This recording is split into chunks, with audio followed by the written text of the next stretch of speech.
एक पादरी को एक अमीर जोड़े ने अपने घर पर रात्रि भोज के लिए आमंत्रित किया। वो दोनों चर्च के वफादार सदस्य थे। रात्रि भोज बेहद शानदार था।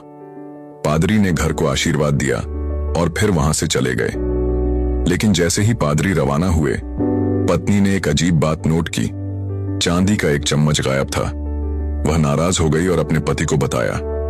धीरे धीरे उनके मन में शक घर करने लगा। क्या पादरी ने हमारा चम्मच चुरा लिया? वे इस ख्याल को अनदेखा करने की कोशिश करते रहे, लेकिन यह बात उनके मन से नहीं निकली। जिस इंसान पर उन्होंने भरोसा किया था, अब उसी की ईमानदारी पर शक हो रहा था। दिन हफ्तों में बदल गए और वे इस मुद्दे पर बार बार बात करते रहे। शक और गुस्सा इतना बढ़ गया कि उन्होंने चर्च तक बदलने का सोच लिया। फिर एक दिन पति ने सुझाव दिया, चलो पादरी को फिर से खाने पर बुलाते हैं।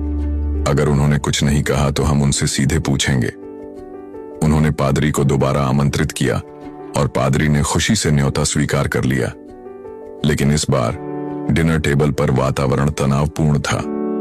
फिर पत्नी ने साहस जुटाया और सीधा सवाल किया, पादरी जी, कृपया सच बताइए, क्या आपने मेरी चांदी की चम्मच ली थी?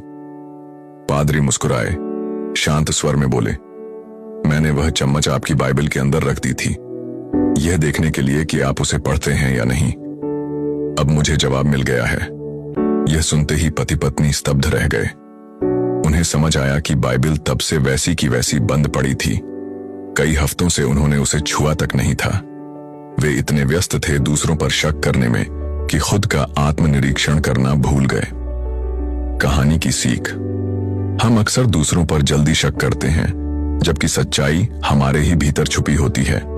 जो बात हमें कचोटती है, वह हमारी खुद की लापरवाही और निष्क्रियता का नतीजा हो सकती है। अगर यह कहानी आपके दिल को छू गई, तो इसे अपने दोस्तों और परिवार के साथ जरूर साझा करें और नीचे कमेंट में लिखें, मैं आत्मनिरीक्षण करूंगा, पहले खुद को बदलूंगा।